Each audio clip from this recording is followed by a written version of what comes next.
somebody to lean on.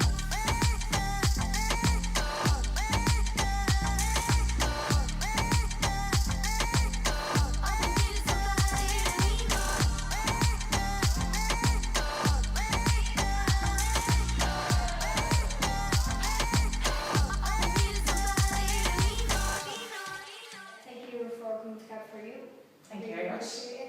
I'm just going to say a couple of questions, and my brother as well. My first question is, there's an increase on children and teenagers getting obese. What would you do to battle it or tackle it? Yeah. Do you want to do one question at a time? Yeah. Okay, great. So I think this is brilliant. First of all, the sports facilities that are here, I don't know this area that well, so I don't know how long they've been there. For me as a girl, I think that one thing is to make it much more normal for girls to play sports. So I think that's the single thing that for girls you could do to help them have it be more normal that they're playing sports. And I think the way you do that is first of all by having mixed schools. So that means that boys and girls are playing football together the whole time growing up. And the way it's normal for lads to be engaged in sports the whole time, it's also really normal for girls. So that's one thing.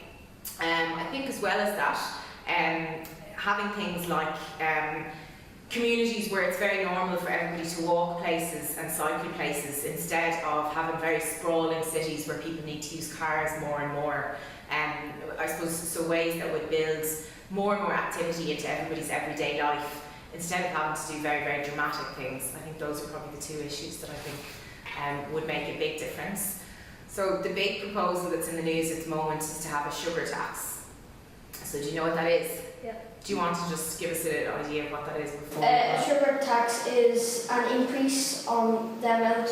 So if you want to buy a pack of crisps, it's going to be a higher price because of the sugar tax. So that for me that's the most fashionable proposal at the moment, and there's some things that are very positive about it, but I guess the argument against it is that basically it'll only work for poor people. So if you're really, really rich and you have loads of pocket money every week, it's not going to matter to you whether a bag of crisps is 20 cents or 30 cents, you're still going to buy the bag of crisps. So the argument against things like that is that they only target people who don't have a lot of money. And people who do have a lot of money, it doesn't make any difference to them. So that's one of the downsides, but I haven't made up my mind on that proposal yet. Thanks very much. No worries. On the topic of money, so what is your opinion on water taxes and water charges in general? Okay, this is very odd for me because I'm used to going, okay, well what's your opinion first? So I'll have to stop myself from doing that. The Workers' Party thinks that people should boycott the water taxes. So we think that tax is really important to build a fair society.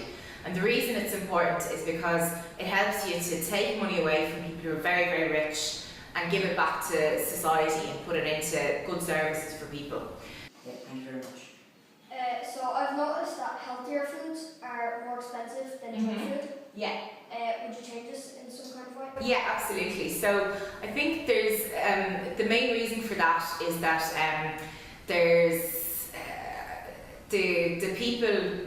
There's more and more big companies controlling our food, right? So, for example, McDonald's, Aldi, Tesco's, enormous companies. So they want to market food to the biggest possible audience, and they're dominating how people access food. There was a law changed in Ireland recently that made it easier and easier for people who are, for companies who have enormous shops to get planning permission. So before, there used to be a priority for things like small markets and smaller shops, whereas now it's just as easy for an enormous supermarket to get the planning permission. And that means we have less and less control over what we're eating, and it means that the big shops can set the prices of the foods much more. So one thing you could do to tackle that is to give incentives to, for example, local markets, so local farmers markets make it easier and easier for communities to access fresh fruit and vegetables, which isn't the case at all at a good price in the big supermarkets. The homeless crisis is a big problem in Dublin. How would you tackle that? So I guess what I would say is that it's not really a homeless crisis, it's a housing crisis. So everybody is in favour of making sure there's nobody homeless, but people are much less willing to say that there should be public housing available for all of those people. So it's very fashionable to be anti-homelessness, but it's not at all fashionable to be in favour of building public housing that is accessible to everybody. So what the Workers' Party would do is to, first of all, invest €2 billion a year in building public housing, which is really high quality and which is based around really good amenities, so that we start actually expanding the amount of public housing that's available to people. At the moment, the government is reducing the amount of public housing and pushing everybody into private rental accommodation. The second thing that we would do is to introduce a cap on rent and gradually start forcing landlords to bring down rents. So we believe that rent should only go up if the money that people are earning in wages is going up. And wages haven't gone up in Ireland in a long number of years. So the amount of money people earn for their jobs has stayed the same for years, but the amount of rent they're paying has continued to go up. So Ireland is one of the only countries where that's actually allowed. In most countries in Europe, they can't put up the rent unless wages are going up as well. So those are the two things that we think would do the most to solve the homelessness crisis. Will there be more job opportunities for young people to finish college? What do you think? Probably if there's more houses, there will be more builders and so on and so on. So, you mean, do I think there will, as opposed to do the Workers' Party want to make it that way, is it? Do I think so? I think that the jobs that are being created at the moment are, they are creating jobs, but often they don't have any pay. You only get €20 on top of your dole. You have to do an unpaid internship for a couple of years after school or after college, and you might only get a 3-month contract, or you might only get a guarantee of getting 10 hours a week work. So I think there is more jobs than there was a couple of years ago, but for us that's not enough. You have to actually be creating jobs that are sustainable, that people have long-term contracts and that they have high wages. And I don't think that that's something that the government is doing anything about.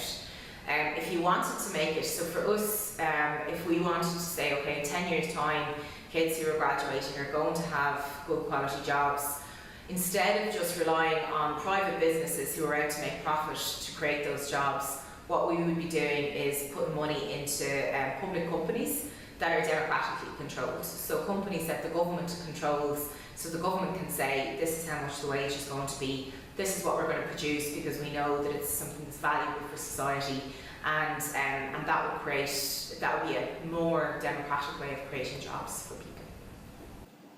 Schools and local communities lack the budget and the money for funding groups and activities. How would you provide money for them?